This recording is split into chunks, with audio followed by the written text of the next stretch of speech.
All right. Welcome, panelists. Hello. Hello. Hi. Oh, hi. Hey, team. How are you? Thank you, Alistair.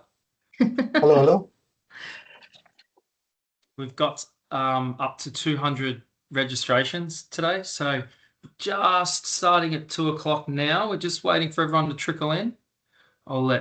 We might just give it one more minute. What do you think, panelists? Get everyone Yep, out of sounds their good. busy days Yeah. running to hopefully join our webinar today, our panelists. Yeah.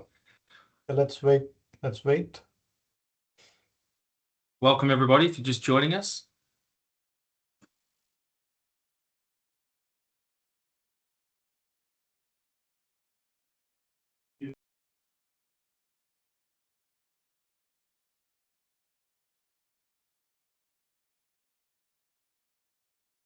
Should we give it a little bit longer, Ria, or? I think we can start with the intro. Yep, Then- kick it off. What do you think, panelists? Kick it off. Let's go. At Yes. 2 o'clock. We've got a lot to get through. We've got a lot of wisdom in the room. So the sooner we start, the more I can extract the wisdom from our panelists today. So we might kick it off. First of all, thank you for joining us. Who's on there now? And if you are just joining us, welcome and thank you. Thank you everyone for joining us today. Our session, our first 1 in 4 sessions of how aged care professionals and technology are adapting to Standard 6. We've got a powerhouse panel today made up of chefs, dietitians, hospitality leaders, tech experts. I'm not sure whether you'd call me a tech expert, but we'll go with it for now. And they're all here to unpack what Standard 6 really means in practice. We've got 11 questions and a QA session at the end, and a lot of wisdom and a lot of talent in the room on our panel today. So let's jump straight in. First and foremost, we want to acknowledgement to country. In the spirit of reconciliation, we acknowledge the traditional custodians of country throughout Australia and their connections to the land, sea and community. We pay our respects to their elders past and present and extend that respect to Aboriginal and Torres Strait Islanders, the people of today. A little bit of housekeeping just before we kick it off. Please enter your questions into the chat and the question and answer section, and we'll address them as soon as possible. I have encouraged the panelists, if they've got time while other panelists are talking, if they see a question that pops in there and they can answer it, please do so. However, we will have a Q&A session at the end. And I just want to reiterate to everybody that any questions that are popped in the chat and we don't have time to get to, because I'm expecting our panelists are going to have a lot of insights, we will be doing a follow-up recording, and we'll be doing follow-up questions with the panelists' emails and things on that. So rest assured you will get attended to. A recording of the webinar will be available and shared with you once it's ready in the coming week. What you will get out of today, discover how chefs and dietitians are reshaping aged care dining under the strengthened standards.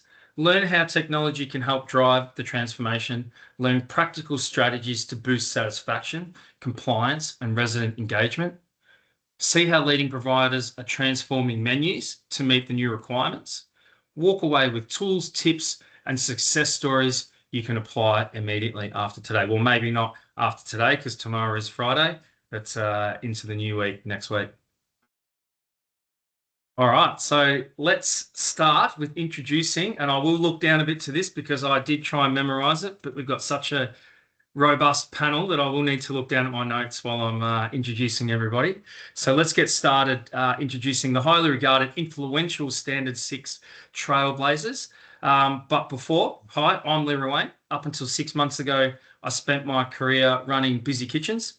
After a career that took me from my hometown in Gippsland, Victoria, to Melbourne's 2 Hat restaurants, up to Noosa and back again, gaining real practical insight into food service and what makes a great dining room experience. As a hospitality for 10 of my 25 years of experience, I work with skilled professionals who shared one clear goal: deliver fresh, high quality meals to every resident, every service, every day. With a passionate belief, food is medicine for the soul. and a drive to bring the restaurant experience to the residents who can't get out to restaurants. Now it's souped up. I'm here to deliver you intuitive system that cuts through and out paperwork, strengthening Standard 6 compliance, and gives you back time to focus on what really matters, is making happier residents and supporting amazing meals. However, enough about me. Let's jump into introducing our panelists. And our first panelist today is actually the sponsor of this webinar, Evie from Birch & Waite, who is the channel development manager for health, aged care and education at Birch & Waite. She works closely with chefs and dietitians across Australia, supporting them to deliver high quality, nutritious meals in health and aged care settings. Evie is passionate about understanding the challenges of her customers face, providing practical, high quality solutions through Birch & Waite's products. She also leads the marketing and product development of the dessert and no melt jelly ranges, which you'll hear more about today. And I must admit, Evie, I'm glad we're not doing this face to face, because usually Evie brings around a lot of her samples and things like that, and it's 1 minute on the lips, 1 year on the hips for me, which is great for our residents, and I'm sure Emma will agree, the nutrition side of that there. Next up, joining us today, we have a man that needs no introduction, who is a LinkedIn juggernaut, Dinesh Subramani, who is a visionary hospitality leader transforming aged care dining across Victoria. With 20 years experience as a chef, trainer, strategist, and head of hotel services at Mequaket, he is known for elevating resident meal experiences through fine dining concepts, innovation and uncompromising quality. My apologies. Dinesh leads major projects including Meals Connect, digital kitchen transformation, and a national award-winning culinary programs. A passionate mentor, industry ambassador, and a lifelong learner, we welcome Dinesh here today. Next up, it's my pleasure to introduce a new chef on the block. He's quick to tell you he's a beginner in healthcare, but don't let his surfy long hair and good looks fool you. He is no rookie in this game, and has already started. I did say I was going to give you a good introduction today, Alistair. Has already started carving a runway into healthcare, reinventing the dining room experience in aged care for consumers in Sydney, right down through to Canberra. Alistair Fogg, who has been a chef for 25 years, began his career in fine dining restaurants, then moved into the private super yacht industry. Alistair has been with Warragul since March and GM of Hotel Services since June, and brings with him the fine dining knowledge that the new standards now demand. Finally, to round out our panel today, we have aged care's leading lady, #1 leading dietitian, Emma.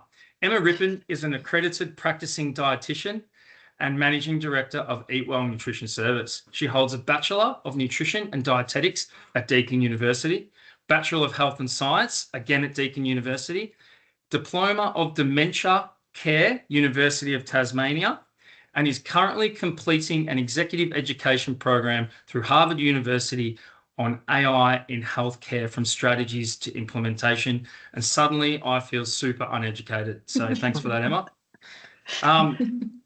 Emma started Eat Well Nutrition over 20 years ago, and the company now services over 20 aged care homes nationwide. Her business employs 20 dietitians across Australia, and the team specialise in providing evidence-based and best practice dietetic food and nutrition services to the aged care sector. It is my pleasure to introduce long-time mentor and friend to our expert panel here today. And I chucked in that friend thing. I'm not sure if it's true yet, Emma, but we'll see how we go after today. We'll see how we go at the end. Sounds great. Yeah. All right. Now, I did plan on reading out the agenda, but I'm sure you're all sick of hearing me talk. Let's jump straight into the panelist questions, and let's get into it. So, to kick things off, let's zoom out a little. Standard 6 is more than just a checkbox exercise, or at least it should be. Panelists, in your view, what does Standard 6 really mean for food services beyond just ticking compliant boxes? And can we start with you, please, Emma? Thanks, Lee. Thanks for the introduction, and You're making welcome. us all feel a little bit awkward. But anyway, Standard 6 is, we all know it's new. We all know it's been coming for quite some years. So I think we've had, a lot of time to think about what it really means. So in my opinion, Standard 6 means, and I think the fundamentals of Standard 6 is what's called food and nutrition. So it really is all about making sure that our residents enjoy tasty, nutritious food every day. And, aside from just the compliance box, which historically from a dietitian perspective in aged care has been, have you had your menu reviewed? Yes, tick the box. It now means that we have to have really good and strong processes around focusing on residents in a dignified way with their dining experience, with their meal experience, engaging them in choice, really listening to what they want to have on the menu, and really considering the individual and the cultural and ethnic needs of residents and the vast variety of people that we care for in aged care. We've got to make sure that we can uphold that statement of, our residents enjoy tasty, nutritious food every day that really meets their individual needs, but encompassing Standard 6 as a whole. Excellent. Thank you so much, Emma. Alistair. Yeah, well, as the new kid on the block, you describe me as. Bags being Donnie Wahlberg, by the way. The Standard 6 is all I know. So I came in March, and everyone was quietly freaking out about the standards coming into effect, and they pushed back to November 1st. So yeah, I just got the playbook from then on, and it was just Standard 6, and this was what my KPIs are attached to, and this is what my pathway for the future looked like. So I don't really know anything previous to that. I mean, I do intellectually, but I don't know anything real time. So I just went about looking at Standard 6, and it kind of tracked to what I thought it should be. So I'm familiar with all the history of the last 5 years of the aged care being put under the spotlight because of the Royal Commission and such. But the Standard 6 to me just bring in what residents actually should, they deserved, choice, nutrition, dining experiences that are elevated past that general, nursing home sort of narrative of the past. And coming from a restaurant background, we're essentially trying to set up a restaurant atmosphere inside a home, but not forgetting that we're actually in someone's home as well. So it's just bridging and amalgamating those two, and not forgetting that we are in a commercial space, but we're also in a homely safe space as well. So the Standard 6, I think, should be welcomed. As difficult as they are for people that have been in the industry for a long time, I can totally understand it's been a bit of a shift, but I think that they're going to benefit all of us in the long run. Yeah, Alistair, I think one of the benefits for you is starting and not having the legacy of the old standards. I think bringing in fresh eyes directly from your industry is exactly what the new standards want. So I feel like you've got a bit of a leg up in regards to that, not having to worry about the past and focusing on the future. Yeah, I did, because I didn't even know what the past looked like really. Yep. So it's just forwards for me, So yeah, I'm blessed by that. You don't have any baggage. No, no baggage. Zero baggage. Not at work, I do. No, that's it. All right, Evie, I'll jump to you next, please. Hi everyone, thanks Lee. I had a customer who I was chatting to the other week put it really well, I think, where he, like Alistair, is pretty new to the industry. I think he's only been around since May. And he said for them and his company, it's all about putting the resident at the heart of every decision that's made, which I thought was a really nice way to put it, eliminating all the, the tick box exercises that we often talk about and really focusing on the resident. From my perspective also, I think it seems like food and the role of hospitality has been championed a bit more. And recognizing the role that food plays in the life of residents and also in care. And then for suppliers like me, it's about recognizing the role that we play in the industry and I think the future of the industry too. and trying to formulate solutions for a lot of the problems that our clients or customers have in implementing Standard 6. Thank you very much, Evie. Dinesh, we'll finish up with you before we jump on to the next question. Yep, definitely. Thanks, Lee, for the great introduction. My And pleasure. For me, Standard 6, it's a standalone standard, like for care, for nutrition and catering. I'm very glad that it has come effective now. And in given any aged care, let's take any aged care. Medical is given regardless, clinical is given regardless, but the residents will be looking for two main things. So one will be food and nutrition, and second will be lifestyle. And I think the Standard 6 being standalone is really, really, really great because the resident feels heard, respected, and safe to express their concern. And what I think is being reactive problem solving to proactive engagement. So what we do, rather than being reacting, we can be proactive and we can be, engaging with the residents.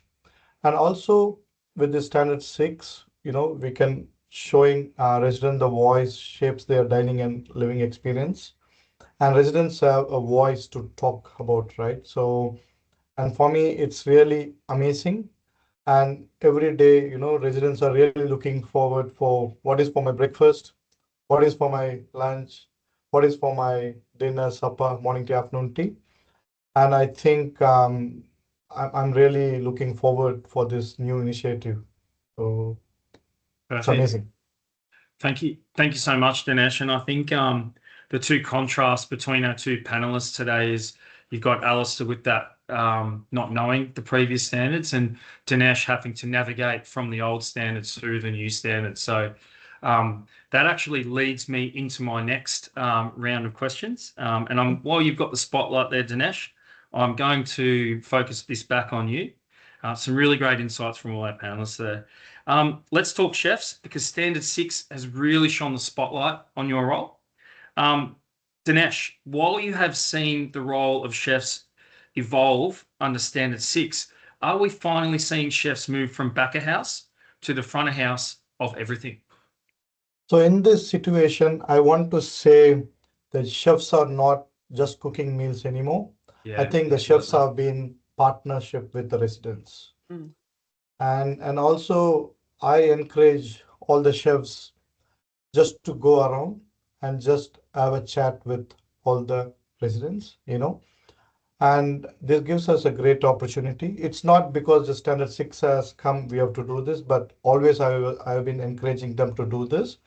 So this one really, really, really is a great contribution for well-being. So what happens, just finish your lunch, just walk around the dining, just have a chat with the residents, and then ask for their choices. And, and sometimes the residents doesn't want to give us the feedback because they might think, oh, I'm attacking a chef or anything, right? But I told my chefs to start the conversation with, hi, hello, how are you? Just go around. If you're very shy, don't talk about food. If you're very scared, don't talk about the food. But I told the residents and I told them, chefs, just get into dining, go across, sit in their table, and just have a chat with the residents, So once, they talk to us more and more, and then they get more, know the chefs, they start telling what it is, right? And I think we need to create that sort of relationship. And I think now being Standard 6 is being imposed, I think this will be my recommendation. All the chefs should come out of the kitchen, needs to go to the dining, spend some time with the residents. Absolutely, Dinesh, and I feel like over my experience too, I found by opening up, there's something about chefs when you go around and you got your chef's jacket on and you sit down with the resident and you start talking with them. I actually found a lot of residents would start telling me not just food stuff and opening up to other things that were happening in their lives and maybe some clinical things that then you can then advocate for that resident to the clinical team. So really, really thank you for your insights there, Dinesh. Now over to you, Alistair. We now talk about aged care dining the way we used to talk about hospitality. Alistair, based on your hospitality background, what elements from mainstream hospitality do you think we can elevate the dining room experience in aged care today? But yeah, going back from what Dinesh was speaking about, it triggered me to remember some memories of the super yacht days of mine. And what we're doing now, the expectations of chefs getting out onto the dining room and speaking with the residents is pretty analogous to what I used to have to do to the billionaires that I worked for. Yeah. The level of service is actually not that different, which is crazy. And I never really thought about it until Dinesh just said that. We'd have to go out in the mornings, we'd come out with a menu, and we'd basically get approval from the boss, Mr. and Mrs. we'd call them. And they'd make some changes if they wanted to. If they weren't feeling well that day, they'd make some little adjustments, or they'd ask for this or that. But it's very similar. And if you look at it in that aspect, that billionaires are getting a similar type of service. You know, obviously it's not caviar and champagne, but it's a similar type of service as what we're giving our residents, and we're expected to under the new standards. I think it's a great step forward. Generally speaking, from a restaurant background, as I was saying before, we're trying to bring the restaurant to the home. Like that's really what we're looking at doing. Warrigal Care, the company that I work for, we're lucky enough to have Liz Heffron Webb come in and speak a couple of weeks ago. And the overarching vibe that I got from her was that that's exactly what they're trying to do. They're trying to bring the commercial experience, retail experience of the hospitality industry to the home, and merge those two as efficiently as possible.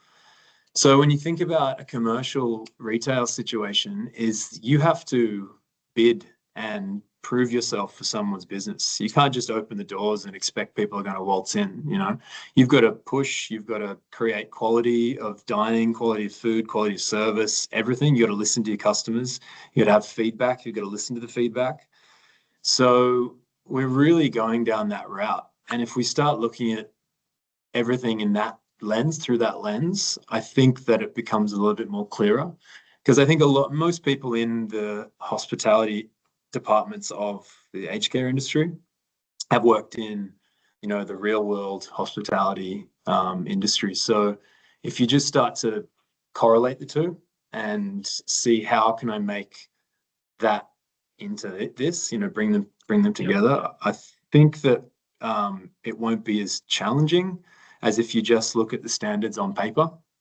Things will start to make sense because it's all logical. You know, you want to listen to your customers, and you don't just serve them things that you want to serve them. You've got to give them choice. You've got to give them nutrition because it's their everyday meal. It's not just a special event where they go to once a week or once a month. They've got to have all of these tenets of what standards, I guess, are trying to prescribe. Yeah. Perfect. And thank you, Alistair. And I've sort of honed in and I've written down something there. I think, why shouldn't every resident get treated like a billionaire? I think you hit the nail on the head. That was really resounding for me because they absolutely should. Why shouldn't their last years or whatever, they should be treated like a billionaire, and you're absolutely right. So if time's the most valuable resource, then yeah, they really absolutely. should. Yeah. Thanks so much, Alistair. I think now what we'll move to is a poll. So I'll hand over to our marketing extraordinaire at Souped Up, Ria, who I did forget to introduce before. So we'll just go through for the poll. Can I please just, everyone on the call today, I think we've got 75 people, please try and fill out the poll because I actually want to put our panelists on the hot seat with the results. So I'll hand over to you, Ria. Thank you, Lee. Hey everyone, so in today's webinar, I'm going to launch a few quick polls. So when a poll appears, you will either see it pop up directly on your screen or you can find it in the meeting chat. So to find it in the meeting chat, if you have joined on a mobile device, tap on the slide you are currently viewing and the chat icon will appear at the top. If you are on a desktop, you will see the chat option at the top of your screen. So, all right, I'm going to launch the first poll now. You will have 30 seconds to make your selection before I close it. Thank you.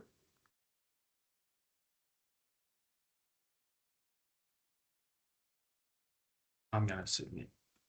You going to submit something? Yep. I like these questions. Yep. Thank They're you, good everybody. questions, Thanks for engaging. Love it. This is Yeah, where the yes, panelists, I want you guys to see the results and Yeah. jump in and maybe talk to some of the results or some of the experiences. Once Ria closes it, we'll have one or two of the panelists to talk for a minute and just sort of talk to some of the results. Right, we have Balancing 10 individual more needs with seconds. consistency. Perfect. Balance individual needs with. I think 42% is fantastic. So it says balancing individual needs with consistency. I Yep. think that's a really great one. And look, everyone expecting the same, like most of them. Like I think anyone would need this. Even myself, I would be really loving for the consistency. So and the balancing and consistency. And yes, I think that's a great choice. And that goes back to just focusing on resident dignity and personal choice and all those sorts of things that I mentioned early on. Understanding the individual. There's a word. The phrase in aged care at the moment is person-centered care, and their Yes. meal preferences and the food they like to eat and where they like to eat. That's all aligned with individual needs. That's that person's individualized needs. Yet balancing that out against what's best for the workflow that you've got in the catering team and the other competing factors around timing of meals and preparation and paperwork and all those things. Yeah, there's lots of competing interests and challenges and time pressures. And I'll I'm not sure whether the hosts actually get to comment on any of this, but I will because I'm the host, so I can pretty much say whatever I like. But what I actually like is getting support and buy-in from all departments. I think now more than ever, and Emma, we've gone and done workshops. I think now more than ever, I think all departments need to work together to focus on resident-centered focus. And it's my belief that one department can't do it without the other. So that's a really good, actually surprising to see 27% still saying that, where we all need to come together. So it's a challenge. Yeah. I found that as my first trip into aged care and kind of corporate as well. I've been in a kitchen my entire life.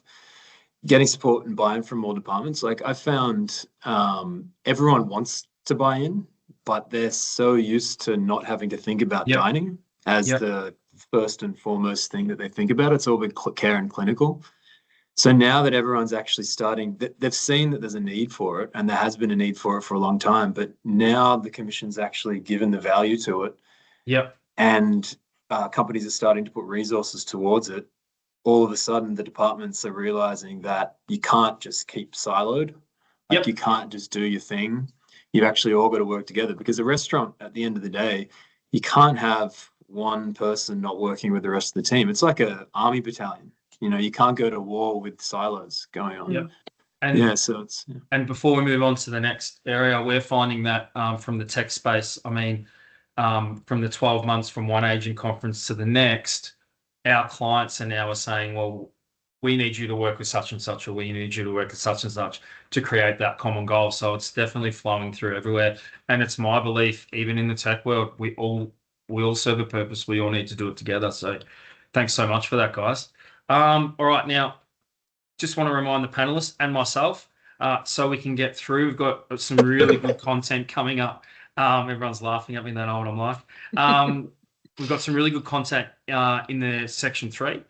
So without further ado, menu flexibility, plating variety, and upgraded texture modified, that's a mouthful, are becoming increasingly important, enhancing resident satisfaction. From your perspective, Emma and Evie, I'll start with Emma first.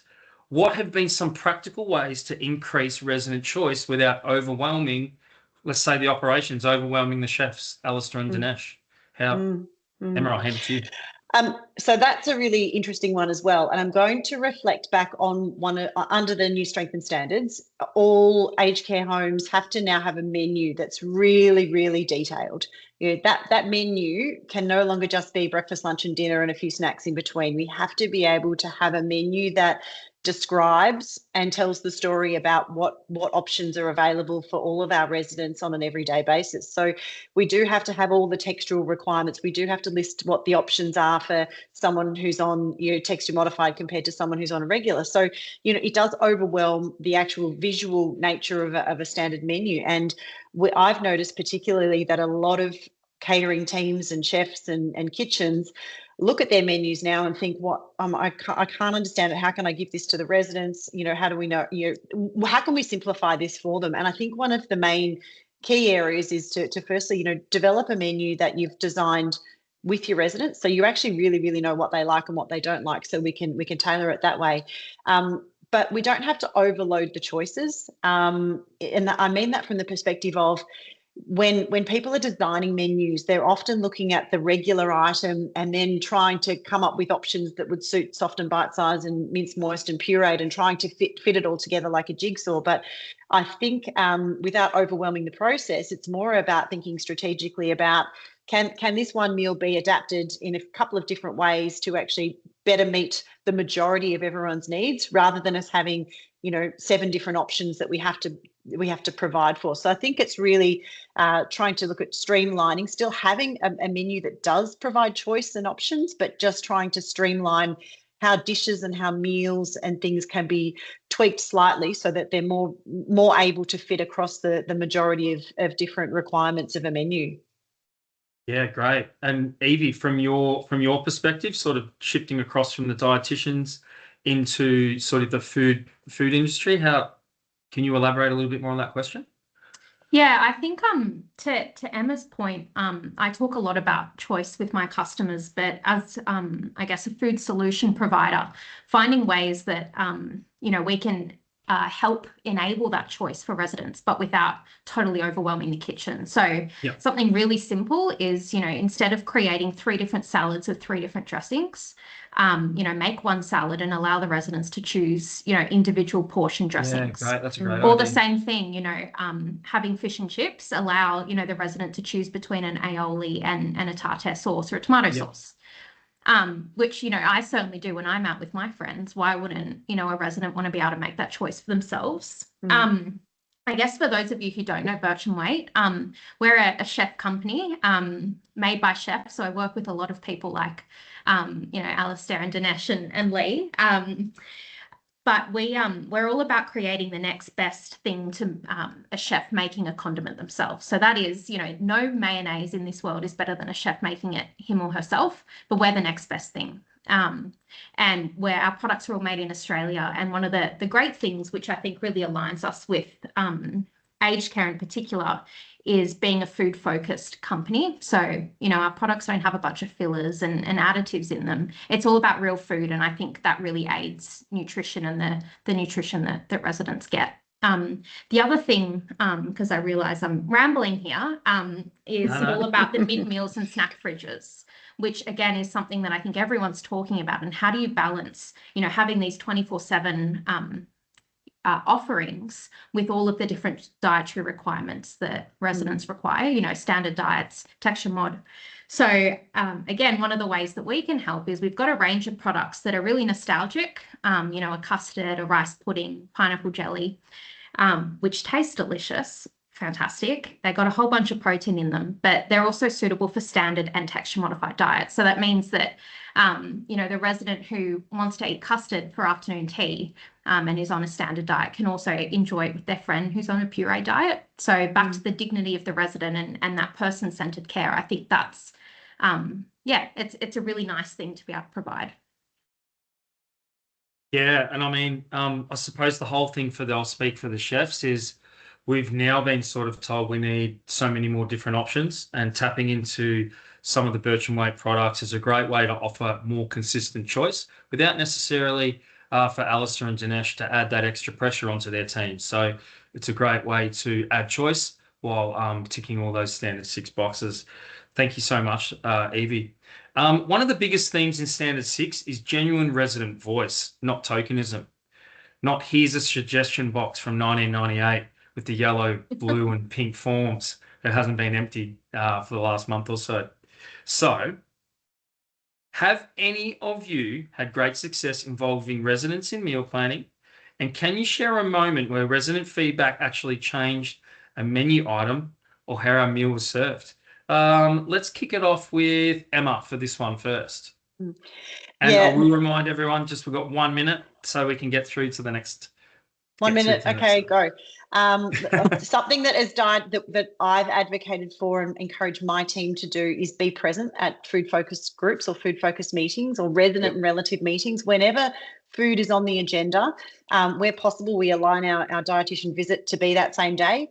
We're then there to be able to hear from all the stakeholders that are required to kind of participate in menu design, and we can help to, we've got that knowledge and we've got that ability to support people with their thoughts and be able to be part of that menu design and feedback loop. So I think that's a really easy win for homes to be able to just engage a visiting dietitian to be part of something like that.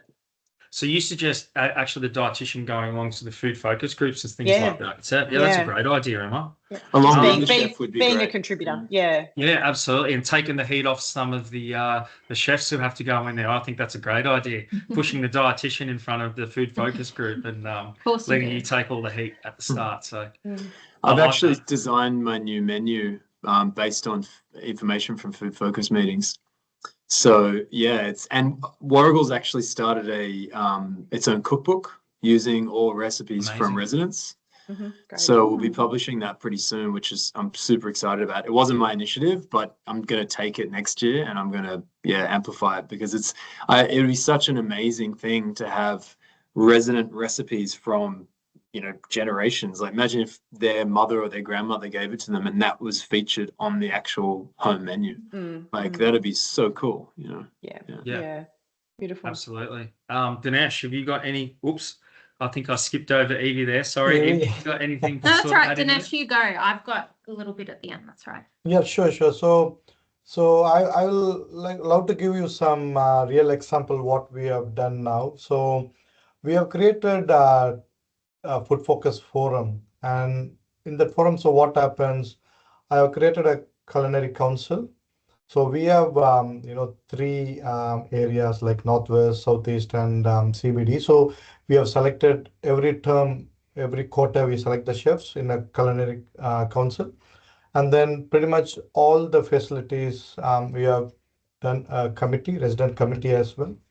So and then what happens in this forum plus food focus meeting? So what we do, we sit together, we create the menu, and then what happens? We sit down there and we give the copy of the menu to the residents and we ask them to choose, we then and there, we take a pen and paper and we design the menu there, the old style.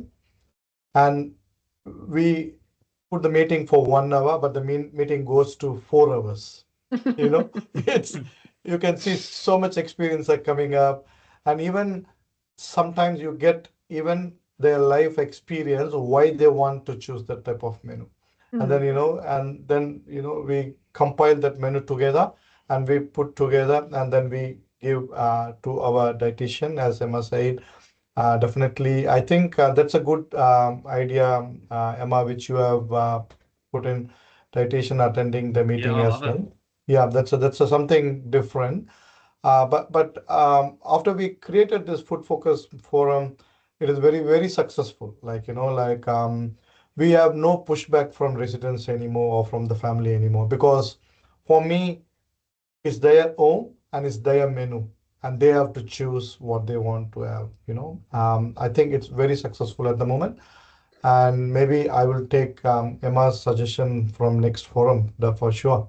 Absolutely, Dinesh. I think every chef on the call or watches the recording next week will be inviting their dietitian along to the food focus meeting. Absolutely. Really, really great insights from everyone. And like the 1 hour meeting that you spoke of, Dinesh, if I don't keep us moving along, it'll be a 4 hour panelist Lee, webinar. I might just jump in quickly, just with my 2 cents. Go for it. The only thing I wanted to add was for any, chefs who are listening, reach out to your suppliers and see if there's a way they can help with food focus meetings. At Bircham Waite, we're certainly, more than happy to, but I think most of your suppliers will. Distributor reps who go in and see a whole bunch of, different aged care homes might have ideas about products that have been put on a menu somewhere else. So tap into that expertise where you can, where, people like myself are going out and, talking to different aged care homes all day, every day. So tap into that where you can. No, I really love that, Evie. And I think instead of that for chefs, instead of just getting that, your sales consultant to come in and hand that brochure in, get them to come in and talk to the residents and come along to those meetings. I actually think it's a really good idea. Great insights there, team. I believe we've got another poll now, Ria. Poll number 2. Yep. Perfect. All right. Everyone knows the drill by now. So if you can pop your answers into the poll, that will be fantastic. Thank you, everyone. I'm just going to launch it now. So please give it a moment to load. You'll have about 30 seconds to submit your answer.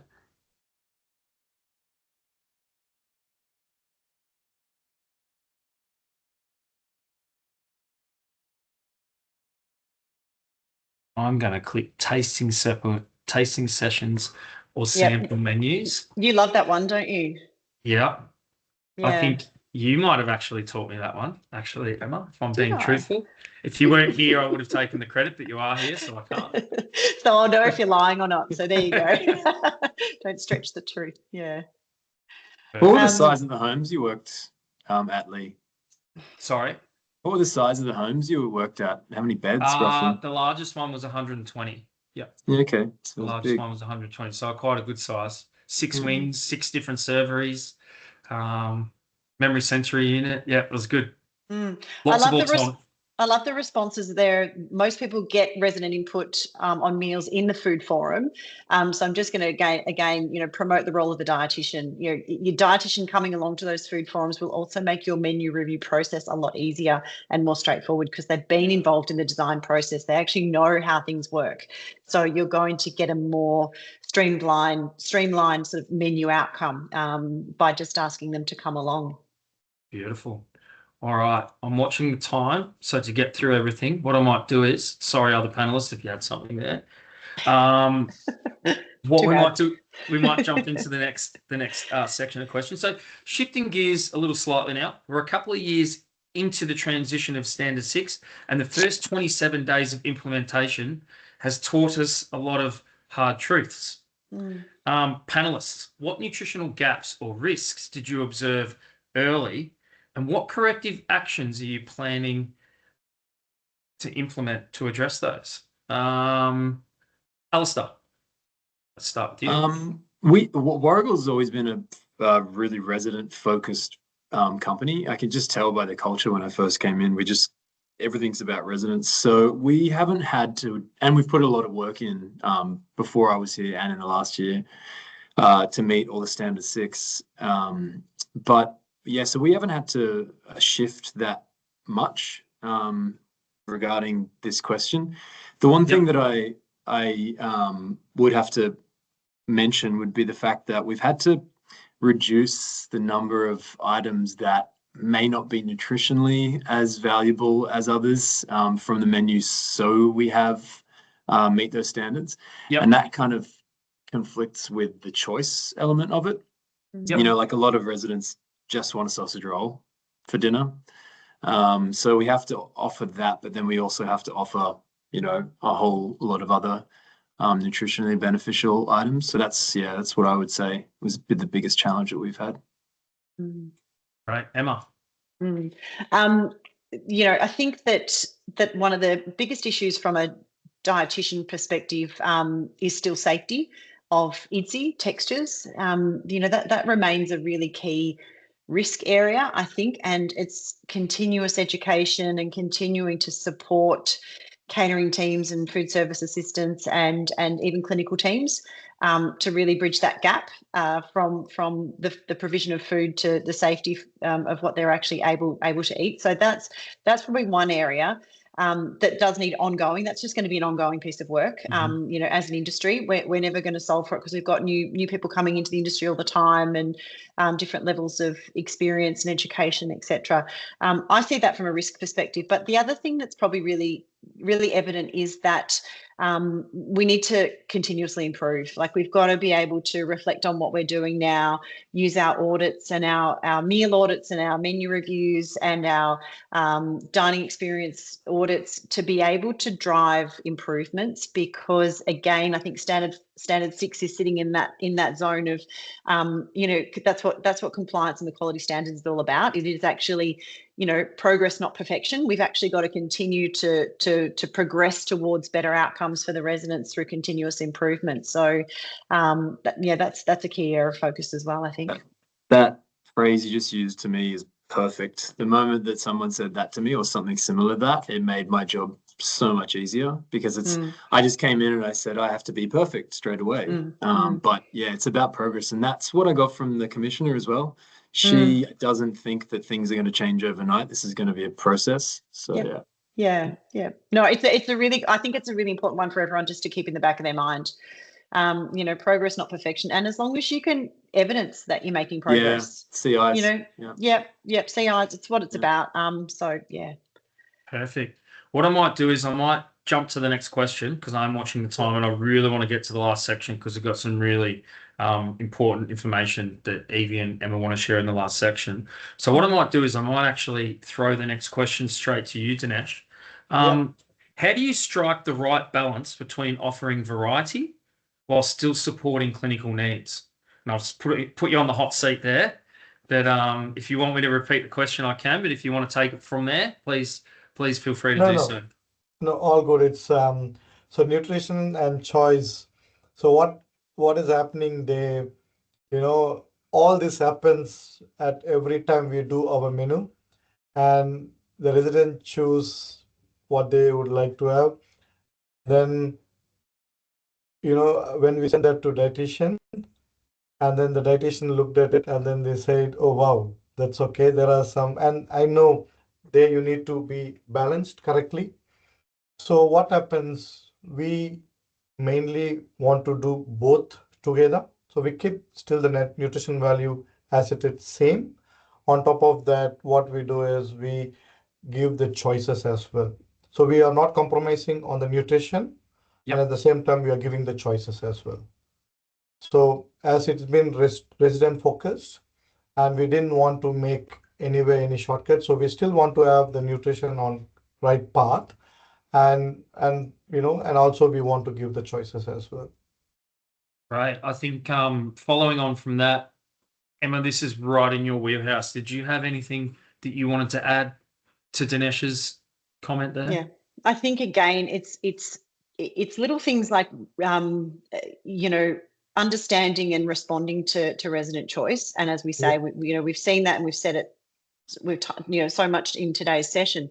And there's things we can do as dietitians. We've got to understand that sometimes at nighttime our residents only want a bowl of soup and a toasted sandwich. And is that necessarily meeting all of their nutritional needs? Probably not. But we've got to be able to respond to their preferences.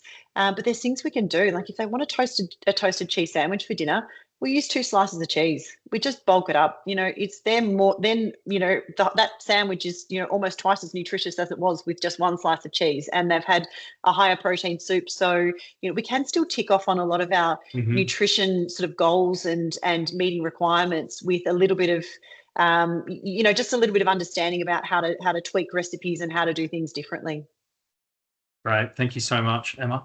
All right, let's pivot a little bit. Let's go into staff training, presentation and things like that. I think it's really important for the people on the call now. We're starting to sort of get into our more defined areas. So let's talk staff, because we know everything falls apart without trained and a confident team. What kinds of changes have you made to the staff training under Standard 6, especially around consumer service, plating and presentation, and how staff have responded to that shift? Dinesh, I might throw it to you. I think the chefs on the call, I think this is a really, really good one and close to my heart, because I know as a former hospitality manager myself, this is probably the biggest challenge for your jobs, to be able to provide consistency. So I'll leave it to you. Take it over to you. Definitely. So what, we want to make it, like nice looking, and, that part was a bit challenging. Yes, I would agree with that. So what we did lots of background. So first we created some sort of material, so service standard, and we created material.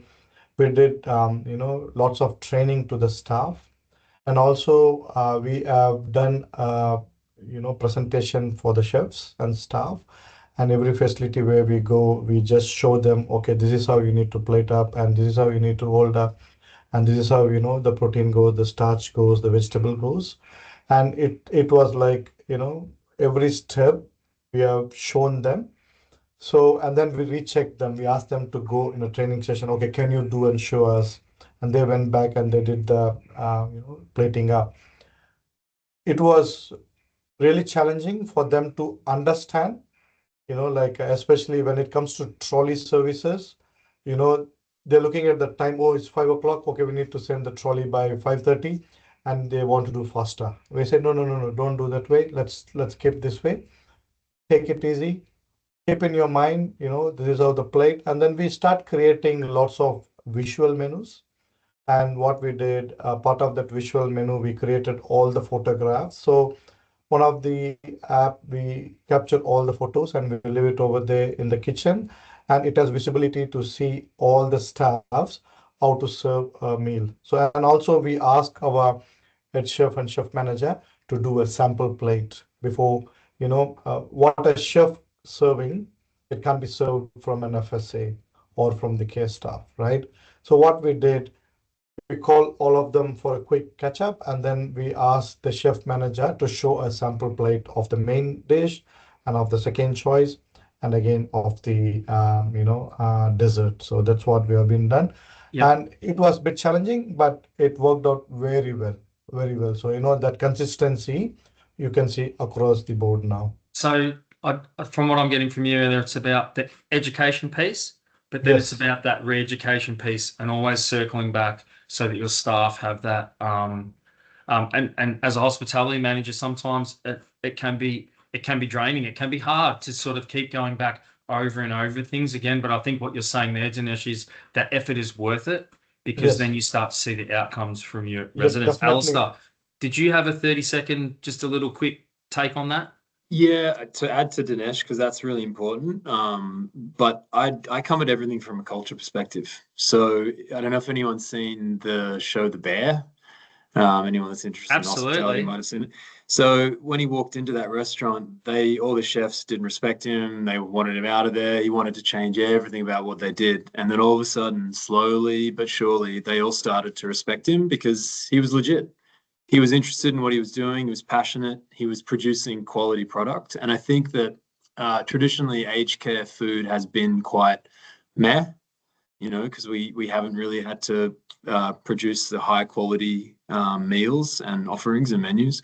So now that's changing. I think there's a really good opportunity to actually get underneath all of the staff from a cultural aspect and push them and get them excited and get them involved and get them invigorated by what we're trying to do to imitate a restaurant.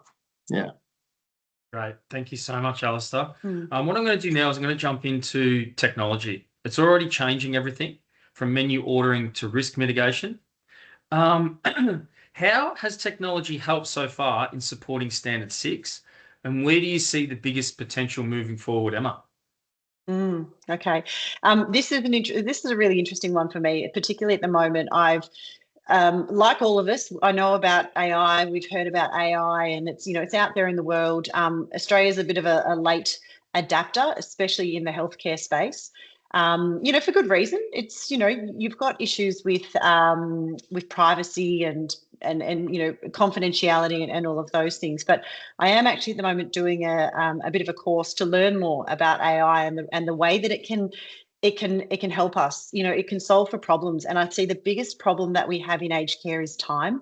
And we've said that that most of us have mentioned that over the course of the last 45 minutes or so. What are the pressure points for us as aged care workers to be able to create more time. And a key area that I'm looking at the moment, and this is obviously an evolving, this might happen down the track, and I'm really happy to share it, because for me and for probably the work of many dietitians is the menu review process. I know that there's lots of time that goes into designing them with our residents. But it really does takes on average somewhere between 4 to maybe 8 hours for a dietitian to properly review a menu that comes our way. If we think about nearly 3,000 aged care homes around Australia, most of them do seasonal menus that need to be reviewed. We can be looking up. It can be 30. I've done some calculations. 36,000 hours to assess 2 menus a year for each aged care home that we've got in Australia. Yeah, that's about 4 people years, so that's a big time that's a big time pressure. So, what I see the benefit there is, training AI, and I'm not saying that there's something out there already, but, we can use these sorts of technologies to be able to do this work for us, the role of the expert dietitian. It's not taking away our job, because, we still need to be able to train a model to be able to deliver us a really robust report that then we double check, we cross check for accuracy. And we've saved ourselves a lot of time. We've saved our groups that we work with a lot of time and money. And we can reinvest that time back into patient care, back into person-centered care and care hours, to be able to deliver the meaningful stuff in aged care that's not zapping our time and energy. So I'd encourage everyone just to have a think about what where the bottlenecks are and the pressure points in the work you're doing. And unfortunately, aged care is probably a bit behind general medicine and acute care and all of these these industries that have really adapted to AI. I mean, you can get an X-ray and AI will tell you which bone you've broken and what you've got to do next. So, I think our industry is going to be slower to adapt, and that's fine. But there's some really exciting opportunities out there to streamline all of our roles and give us back what we need most, which is time with our residents. And I 100% agree. Some really great stats there, Emma. And one of the best parts about my job is implementing the software and then watching the benefits and the time that our clients get back from actually implementing software. And you focused heavily on time there. And it most certainly is. We're all very time poor in aged care, and it's such a great reward to be able to give some of that time back. I'm going to skip on to the next question, because I really want us to get to the last question. But I'm going to skip on to now. Standard 6 is ultimately about resident experience. So let's talk measurements. Panelists, how are you gauging resident happiness and satisfaction with the dining room, with the dining experience? What methods actually works? Because if we're being honest, surveys alone aren't doing the heavy lifting. So I might start with you, Dinesh, on that one. Yeah, definitely.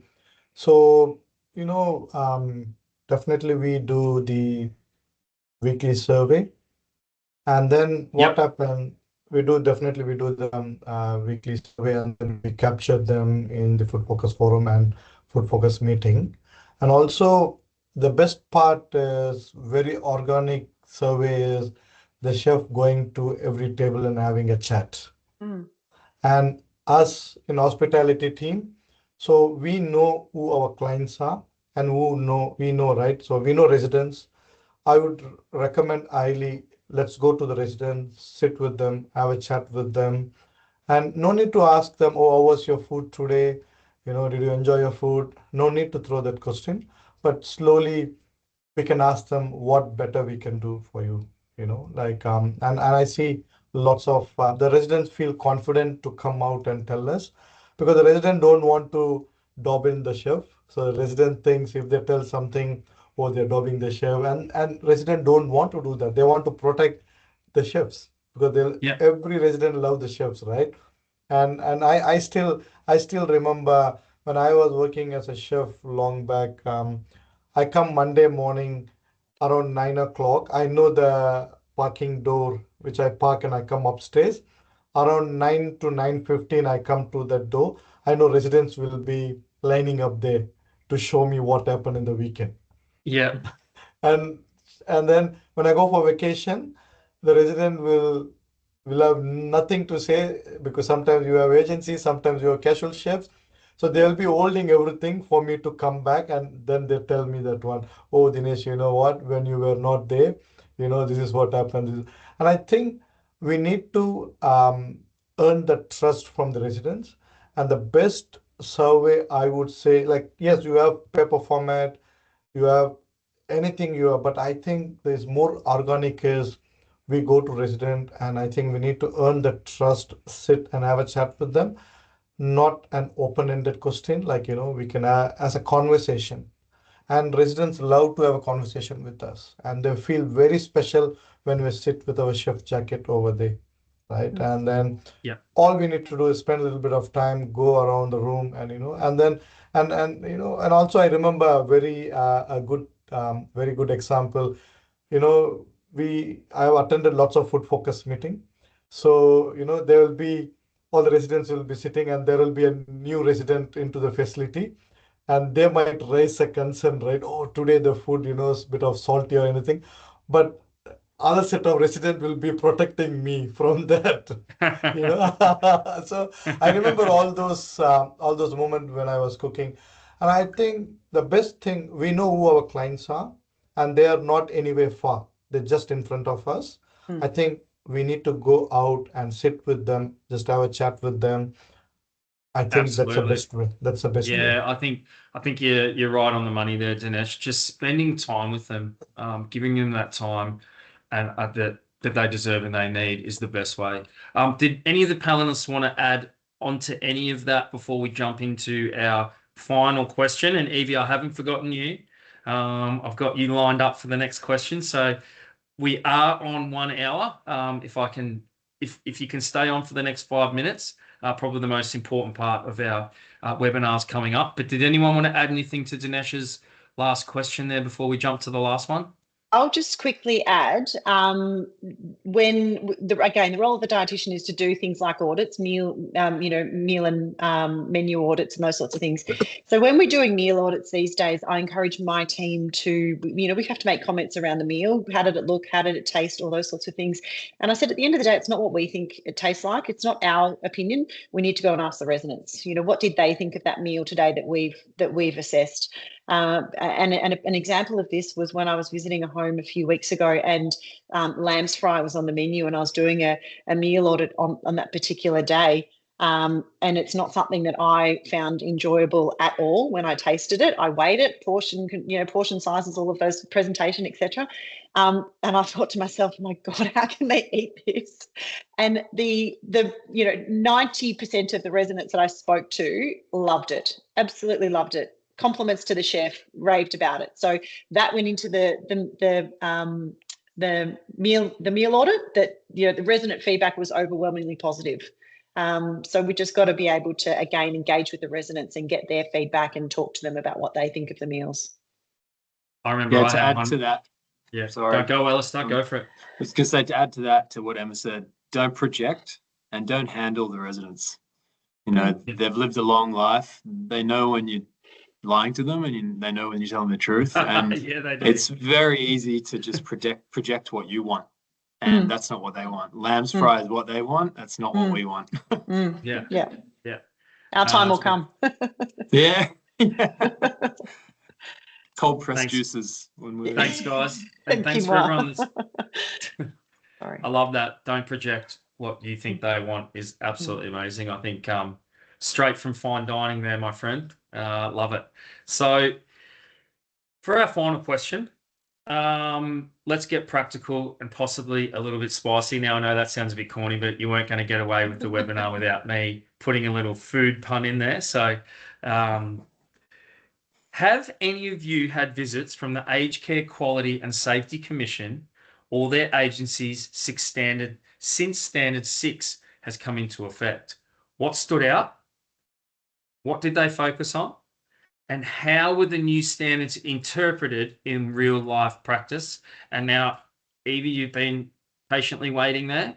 I haven't forgotten you. So I'm going to hand this one directly to you. And then I'm going to follow up with Emma, who's got some hot off the press stories for us, or something that awesome way that she's found it interpreted. So Evie, I'll let you go from there.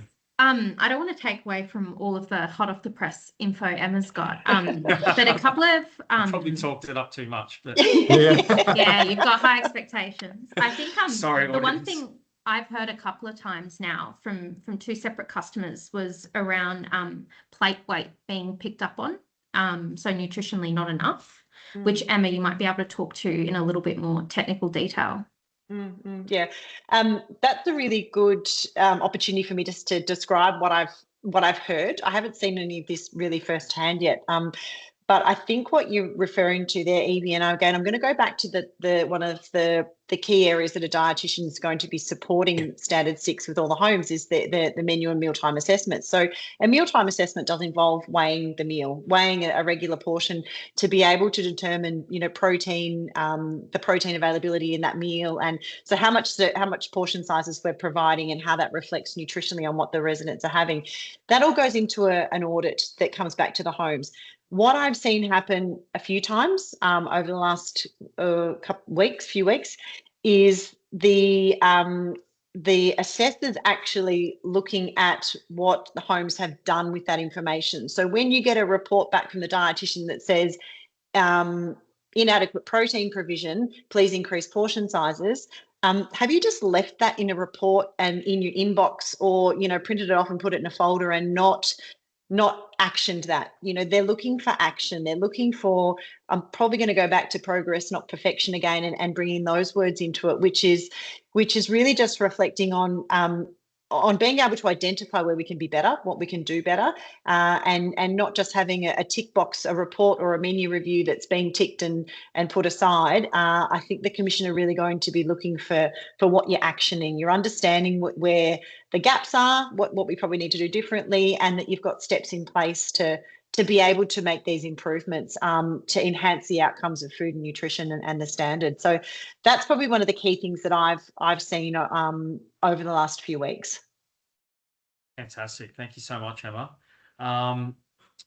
Alistair or Dinesh, do you have anything hot off the press to add, or anything that you've heard of or seen for our audience to sort of tap into, anything they should be getting ready for as well?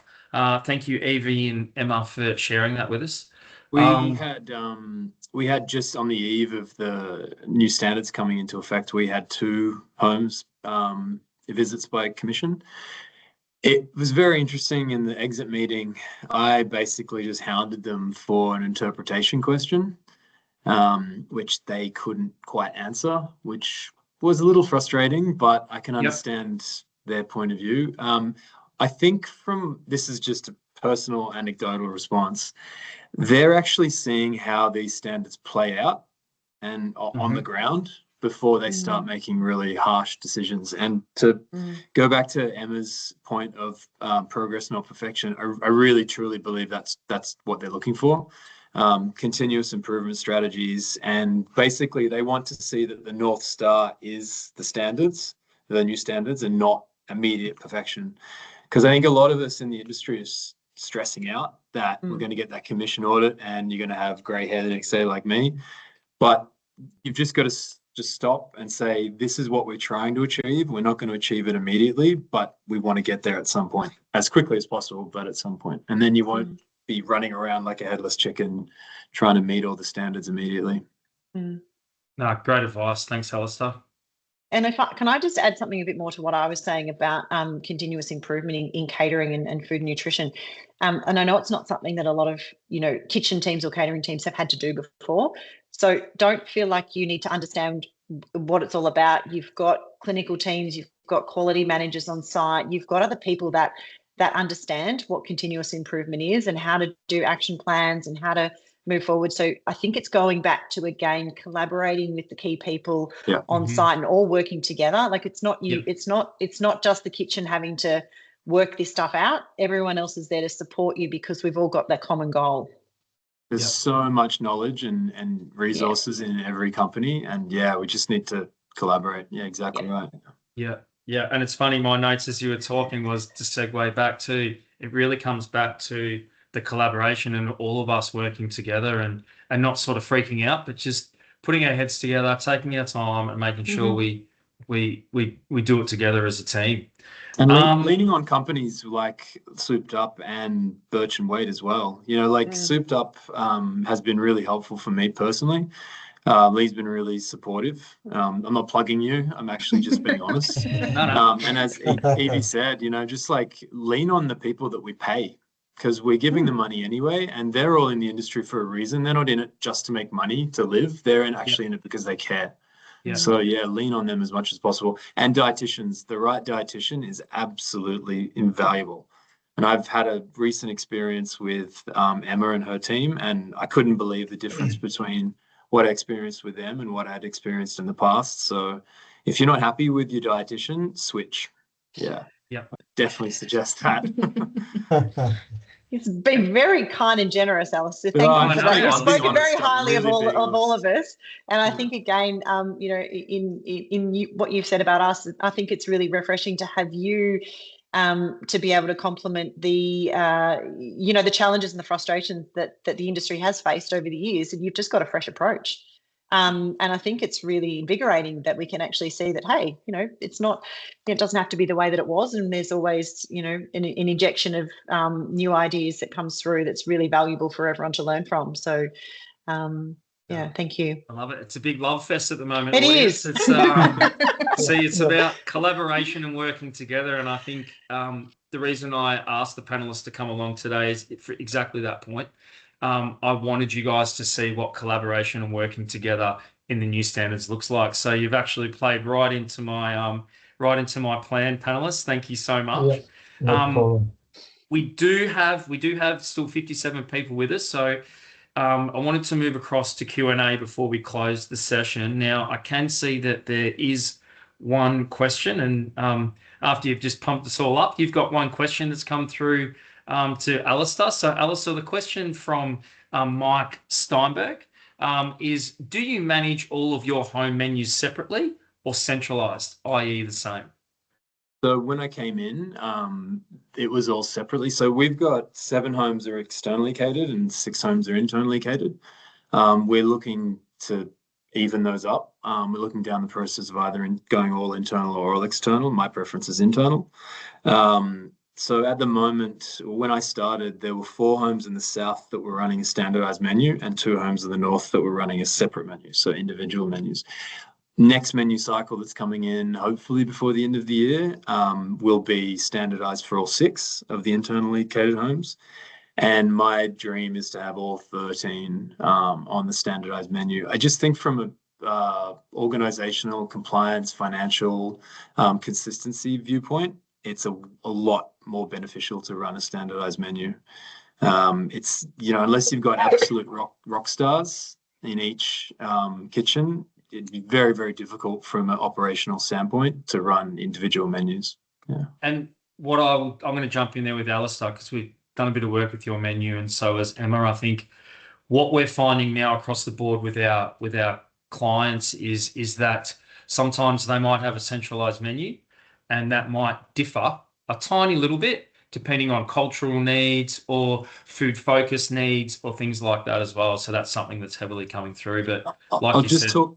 Sorry, Lee. Sorry to cut you off. There was just a comment that came through. How does a standardized menu meet resident choice? And I think you got to look at it from a demographical point of view. We've got different regions definitely would have different demographics, but for our homes in Canberra and the Illawarra region, most of our homes are a very similar demographic. So we can achieve a standardized menu and aligning with those choices. Yeah. But I think definitely if you have a bigger reach of different parts of Australia in different regions, I think you'd have to probably look at that a little bit more. Yep. I'll jump in there a little bit as well, because I can see that question's come through too from Louise, who's a dietitian from the West. So hello to Louise.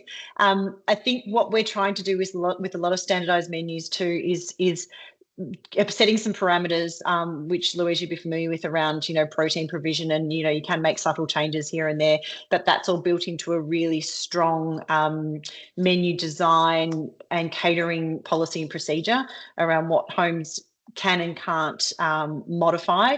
And then if they do make some on-site changes that are specific to their resident preferences, that the dietitian has been involved in that process through the food focus groups, through resident consultation. And so whilst there is a standardized menu as such across, across an organization, the homes are still doing, specific changes that do reflect their resident preferences at that individualized home. So there is still that you still have to keep an eye on how things are going, but I think the standardized menu, as Alistair said, does just help to maintain consistency, ordering efficiencies, all of those sorts of things as well. So it's a fine balance.